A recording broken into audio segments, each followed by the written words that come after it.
इस कहानी के पहले भाग में हमने जाना कि जब अम्मा को उसका बेटा मेले में छोड़कर भाग जाता है, उसके बाद अम्मा कैसे और कहाँ जाती है। अनजान राहों पे चलते चलते अम्मा एक दुकान पे पहुंचती है और बच्चों को पराठे बनाकर खिलाती है। अब आगे की कहानी चलिए शुरू करते हैं। अरे क्यों लड़ रहे हो बेटा? किसी ने तुम्हारी नौकरी नहीं ली। मैं चली, तुम करो अपनी नौकरी। पांडे जी ने अम्मा को रोका। अम्मा तुम काम करोगी?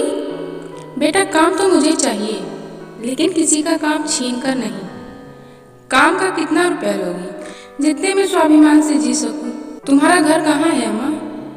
जब से घर छोड़ा है तब से अब पूरा संसार ही मेरा घर है। अम्मा तुम यहाँ काम करो, रात में यहीं सो सकती हो। गद्दे का इंतजाम मैं कर दूंगा, महीने का 5,000 दूंगा और रहना खाना सब फ्री में। और रामेश्वर तुझे मैं आखिरी मौका दे रहा हूँ, तू अम्मा की मदद करेगा।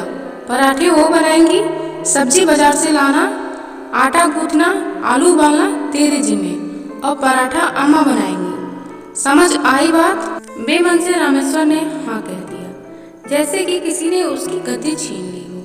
आज अम्मा के पराठे की शायद कॉलेज के अंदर ज्यादा ही तारीफ हो गई थी। लेक्चर के बाद काफी लड़के पराठा खाने आने लगे। अम्मा ने जो काम शुरू किया तो फिर दोपहर 3 बजे जाकर ही उन्हें विश्राम मिला। आज पांडे जी बहुत खुश थे। पूरे दिन की आमदनी कुछ ही घंटों में निकल आई। अम्मा अब तुम भी कुछ खा लो। अम्मा ने कुछ और पराठे बनाकर रामेश्वर और पांडे जी को भी खाने को दिए और फिर खुद खाने बैठ गई और मन ही मन ईश्वर को धन्यवाद दिया। उसने कभी जिंदगी में नहीं सोचा था कि वो कभी खुद कमाएगी। अपनी कमाई की रोटी खाना कितना सुकून देता है, आज उसे पता चल रहा था। पांडे जी ने शाम को एक गद्दे का इंतजाम कर दिया ताकि दुकान में ही अम्मा सो सके। रामेश्वर कल ठीक समय पर आकर अम्मा की मदद करना, वरना समझ ले कल तेरा आखिरी दिन होगा।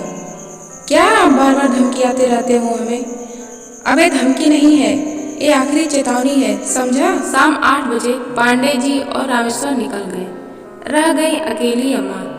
सुबह ये जगह जो बच्चों से गुलजार थी अब सुनसान सी पड़ी थी। इंसान जब अकेला होता है तो उसे अपनों की यादें अपनी ओर खींच लेती हैं। अम्मा भी उन यादों में खींची चली जा रही थी। कहते हैं ना, मूल से ज्यादा सूद प्यारा होता है। उसे कार्तिक की बहुत याद सता रही थी। यही वो समय होता था जब वो अम्मा से कहता, आज कोई नई कहानी सुनाओ, और अपने स्कूल की सारे दिन की दिनचर्या बताता। किससे झगड़ा किया, किस टीचर ने तारीफ की, तो किसने आज क्लास के बाहर खड़ा किया, दुनिया भर की बातें। कार्तिक जानता था कि उसकी माँ अम्मा को पसंद नहीं करती, इसलिए अपनी पॉकेट मनी में से वो अपनी प्रिय अम्मा के लिए चीजें लाता रहता था। अम्मा को इस उम्र में भी इमली की खट्टी मीठी गोलियां बड़ी पसंद थी और मोतीचूर के लड्डू। बाहर आंगन में उनकी खटिया डली रहती थी और स्कूल से आकर कार्तिक अपना बैग खटिया के नीचे रखकर पहले अपनी अम्मा के पास जाता और अम्मा उसका माथा चूम कर कहती, आज मेरे बेटे ने क्या कारनामे किए हैं। और फिर शुरू हो जाती कार्तिक की कभी खत्म ना होने वाली बातें। और मौका देखकर वो चुपके से अम्मा के हाथ में कभी लड्डू थमा देता तो कभी उनकी प्रिय इमली की खट्टी मीठी गोलियां। गद्दे पर लेटी अम्मा अपने पोते को याद कर आंसू बहा रही थी। सोच रही थी कार्तिक कैसे रह पाएगा उनके बिना। अब तक तो मुन्ना घर पहुंच चुका होगा, क्या कहा होगा उसने। सोचते सोचते रात के करीब 2 बज गए।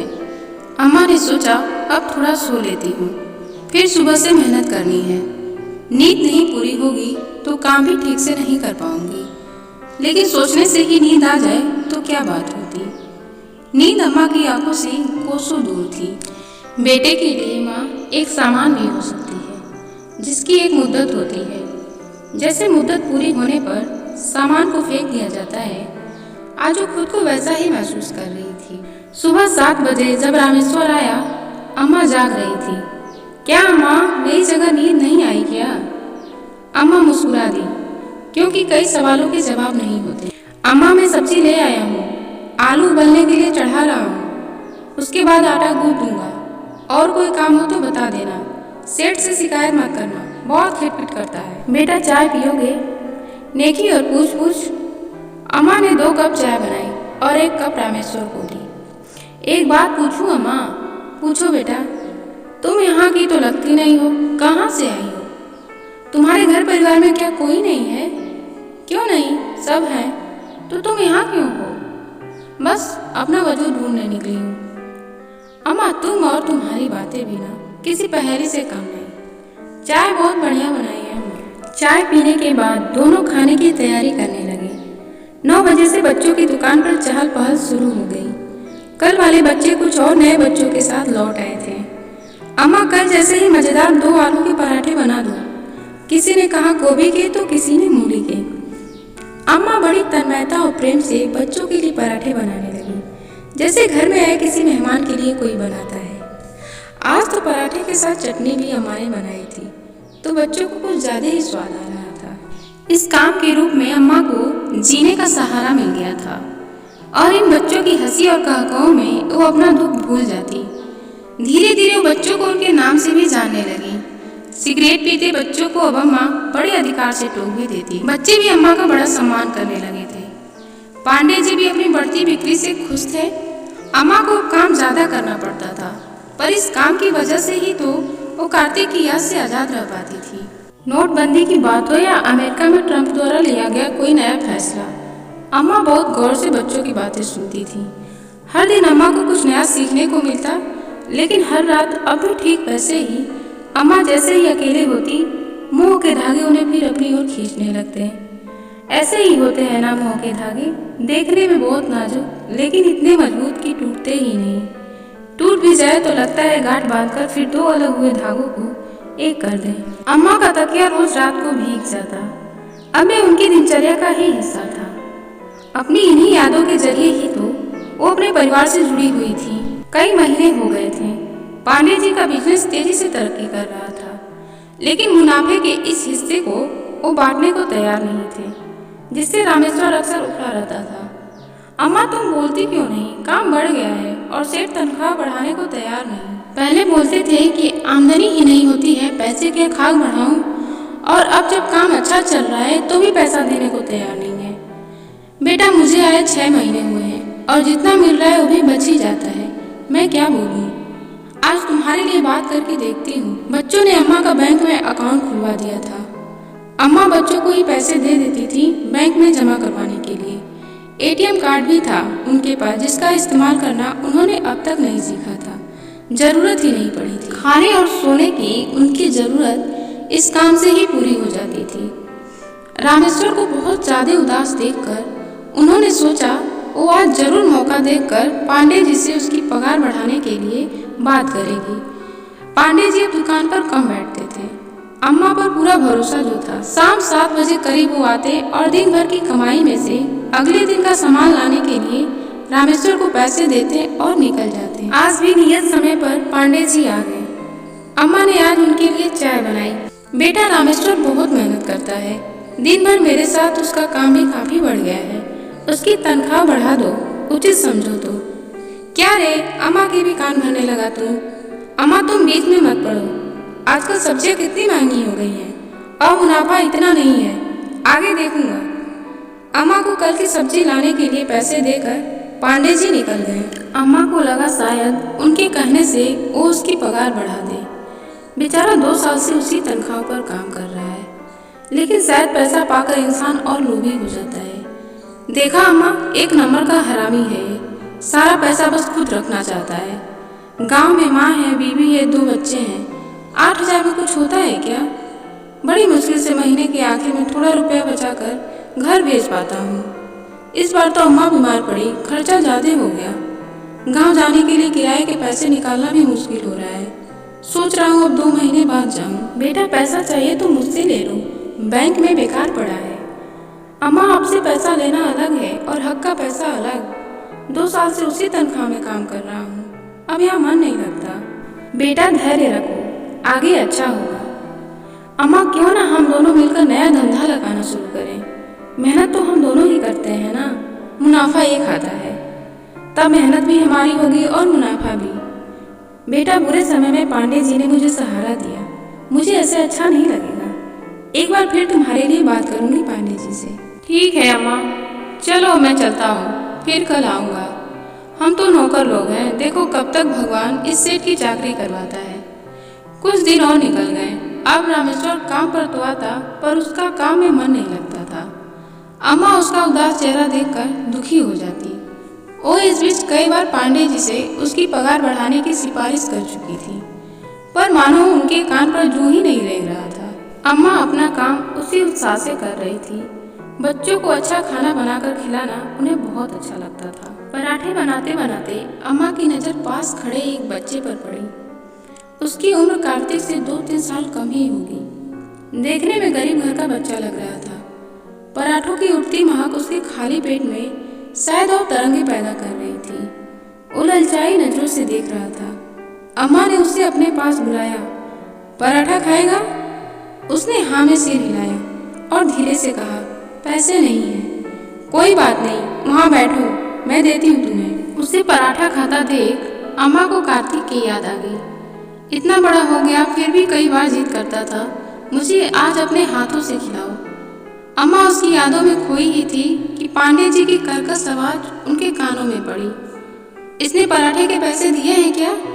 अम्मा ने कहा, नहीं, मैं इतनी मेहनत से कमाता हूँ, आज दिन में नहीं आता तो पता ही नहीं चलता कि तुम लोगों ने यहाँ लंगर खोल के रखा है।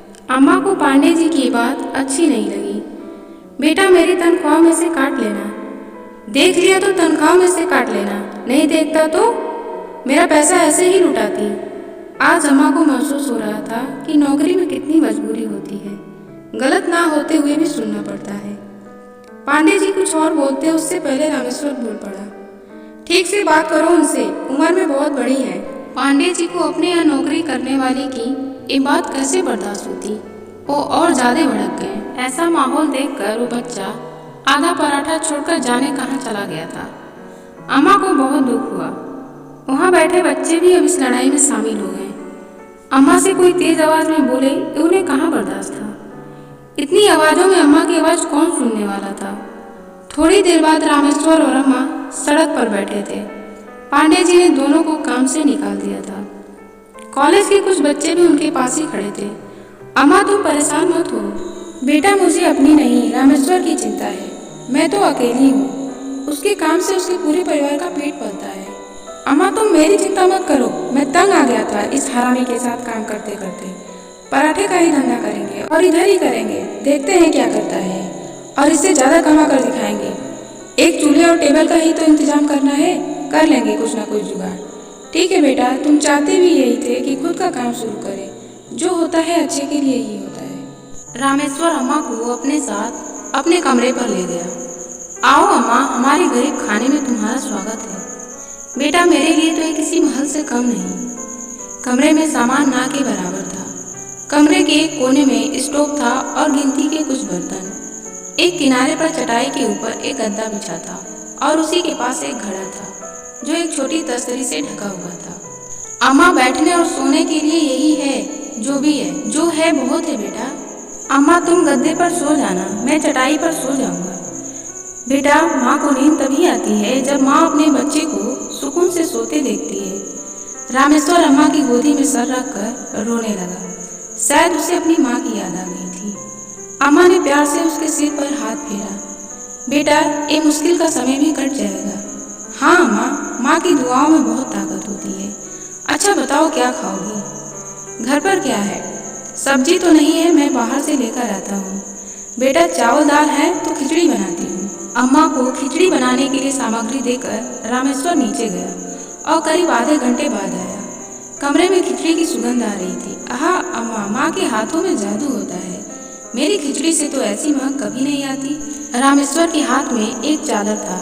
अम्मा, ये तुम्हारे लिए। एक ही चादर था इसलिए लेने गया था। अम्मा सोच रही थी, कोई भी तो रिश्ता नहीं है इससे मेरा, फिर भी मेरे लिए कितना कर रहा है। सच में कई बार खून के रिश्तों से बढ़कर हो जाते हैं प्रेम के रिश्ते। अम्मा, मैं खाना खाकर बाहर जाऊंगा और कल के लिए एक चूल्हे और टेबल का इंतजाम करता हूँ। कल से ही हम काम शुरू करेंगे। ठीक है बेटा, मेरा ATM कार्ड लेते जाना, जितने पैसों की ज़रूरत हो निकाल लेना। नहीं अम्मा, अभी है, जब ज़रूरत होगी तो बताऊंगा। करीब 10:30 बजे रामेश्वर कमरे में दाखिल हुआ। उसके हाथों में एक पुराना गद्दा था। अम्मा किसी सोच में डूबी थी। गद्दा जमीन पर पटकते हुए रामेश्वर ने पूछा, अरे अम्मा, तुम सोई नहीं? नहीं बेटा, नींद नहीं आ रही। अच्छा अम्मा, टेबल और स्टोव का भी जुगाड़ कर लिया है? घर से जल्दी निकल जाऊंगा। तुम सुबह 10:30 बजे तक यूनिवर्सिटी के पास आ जाना। वहीं से शुरू करेंगे अपना नया धंधा, ठीक पांडे जी की दुकान के सामने, जो नीम का पेड़ है उसके नीचे। बेटा मैं वहाँ कैसे पहुँचूंगी? ऑटो वाले से कहना यूनिवर्सिटी छोड़ दे। जब ऑटो में सवारी पूरी हो जाएगी तो 10 रुपये में तुम्हें कॉलेज के पास छोड़ देगा। अच्छा बेटा आप सो जाओ, कल जल्दी उठना भी है तुम्हें। हाँ माँ तुम ही सो जाओ। थोड़ी ही देर में रामेश्वर सो गया। बेखबरी से उसे सोते देख अम्मा को अच्छा लगा। वो मन ही मन ईश्वर से उसके लिए प्रार्थना करने लगी कि उसके नए धंधे में उसे सफलता मिले। अम्मा अतीत और वर्तमान में उलझी कब सो गई उसे पता ही नहीं चला। जब नींद खुली तो देखा रामेश्वर यूनिवर्सिटी के लिए निकल गया था। नियत समय पर अम्मा भी यूनिवर्सिटी पहुंच गई। नीम के पेड़ के नीचे रामेश्वर ने अपनी दुकान सजाई थी और वो काम में व्यस्त था। अम्मा को देखकर बोला, अरे अम्मा आ गई तुम, बस तुम्हारा ही इंतजार हो रहा था। पराठों का मसाला तैयार कर दिया है। बच्चे कई बार पूछकर जा चुके हैं, फिर आते ही होंगे। मैंने उन्हें कह दिया पहला पराठा तो अम्मा के हाथों से ही बनेगा। पांडे जी की दुकान सामने बंद पड़ी थी। अम्मा उस ओर देखने लगी। 6 महीने उस दुकान में ही उन्होंने बिताए थे। उन्हें बंद दुकान देखकर अच्छा नहीं लगा। अम्मा को देखकर कॉलेज के बच्चे भी आने लगे। अम्मा तुम्हारे पराठे का ही इंतजार कर रहे थे, अब बस जल्दी से खिला दो, बहुत भूख लगी है, एक बच्चे ने बोला। ठीक है बेटा अभी बनाती हूँ। अम्मा पराठे बनाने लगी। रामेश्वर ने नीम के पेड़ पर एक तख्ती लटकाई थी जिस पर पराठे के दाम लिखे थे। पराठों का दाम पांडे जी की दुकान से कम रखा था और आज विशेष ऑफर भी था, 2 पराठे के साथ तीसरा फ्री। विशेष ऑफर का लाभ उठाने के लिए आज कुछ ज्यादा ही भीड़ लग गई। अम्मा के हाथ निरंतर चल रहे थे और रामेश्वर के भी। दोनों ने ही सुबह से कुछ नहीं खाया था, लेकिन दुकान अच्छी चलती देख दोनों अपनी भूख प्यास भूल चुके थे। 12 बजे के करीब उन्हें थोड़ी राहत मिली। अम्मा चलो अब तुम बैठो, मैं पराठे बनाता हूँ। थोड़ी देर बाद खाने के लिए फिर भीड़ लगने लगेगी। आज रामेश्वर ने बिना कुछ खाए रोज के मुकाबले ज्यादा मेहनत की थी, फिर भी उसके चेहरे पर प्रसन्नता थी। अम्मा ने मन में सोचा यही अंतर होता है जब हम किसी की नौकरी करते हैं और जब खुद का काम करते हैं। थोड़ी देर बाद पांडे जी अपने साथ एक आदमी को लेकर आए जो दुकान को खोल रहा था। पांडे जी की नजर रामेश्वर की नई दुकान पर पड़ी। रामेश्वर और पांडे जी की नजर टकराई। दोनों की आंखों में एक दूसरे के लिए साफ कड़वाहट पता चल रही थी।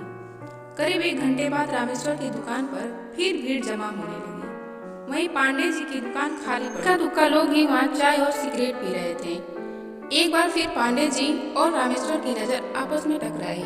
इस बार रामेश्वर की आंखों में जीत की खुशी थी, वहीं पांडे जी अपनी इस हार से तिल मिला रहे थे। काम करते करते कब शाम हो गई पता ही नहीं चला। रामेश्वर अपनी दुकान का सारा सामान समेट कर और फिर अम्मा को लेकर घर निकल गया। आज रामेश्वर बहुत खुश था। अम्मा जानती हो आज कितनी कमाई हुई? कुल 1500 रुपये। अम्मा उसकी खुशी से बेहद खुश हुई। अगले दिन अम्मा और रामेश्वर जब यूनिवर्सिटी पहुंचे तो देखा उनकी टेबल टूटी पड़ी है। दुकान के नाम पर एक टेबल ही तो था रामेश्वर के पास। उसे टूटा देखकर उसे ऐसा लगा जैसे किसी ने उसका सपना ही तोड़ दिया हो। पांडे जी की दुकान आज जल्दी खुल गई थी और उनके चेहरे पर अलग ही खुशी दिख रही थी। रामेश्वर निराश होकर वहीं जमीन पर बैठ गया। अम्मा ने उसके कंधे पर हाथ रखा और कहा, क्या हुआ, काम शुरू नहीं करना है क्या तुम्हें? बेटा टेबल की दूसरी टांग भी तोड़ दो, आज पराठे बैठकर बनाएंगे। रामेश्वर को अम्मा की ये युक्ति भा गई। उसने टेबल की बची हुई एक टांग भी तोड़ दी। अब टेबल नहीं लकड़ी की एक पार्ट थी जिस पर उन्होंने सामान रखा और काम में जुट गए ताकि बच्चों के आते ही उन्हें पराठा दे सके। बच्चों को पांडे जी की इस हरकत के बारे में जब पता चला तो इक्का दुक्का लोग जो कल उनकी दुकान पर गए थे उन्होंने भी आज अम्मा की दुकान का रुख कर लिया। उनकी अंडर काम करने वाला नौकर आज उनकी दुकान के सामने ही दुकान लगाकर उन्हें चुनौती दे रहा था। अपनी हार उन्हें मंजूर नहीं थी। कहते भी हैं मोहब्बत और जंग में सब कुछ जायज है। पांडे जी अपमान का एक घूंट पीकर चुप रह जाने वालों में से नहीं थे। कोई अपनी सफलता से खुश था तो कोई किसी को आगे बढ़ते देख ईर्ष्या की अग्नि में जल रहा था। आज के दिन का काम खत्म करने के बाद रामेश्वर अपना पूरा सामान लेकर अम्मा के साथ घर को निकल गया। उसे पांडे जी के इरादों पर बिल्कुल भरोसा नहीं था। अम्मा मुझे इस हरामी पर बिल्कुल भरोसा नहीं है, कल पता नहीं क्या करेगा। बेटा ये कुछ भी कर ले, होगा तो वही जो ईश्वर चाहेंगे। तुम सो जाओ, बस अपनी मेहनत पर भरोसा रखो। हाँ माँ, तुम सही कह रही हो। रामेश्वर ने बोल तो दिया, लेकिन उसके अंदर का डर अब तक नहीं गया था।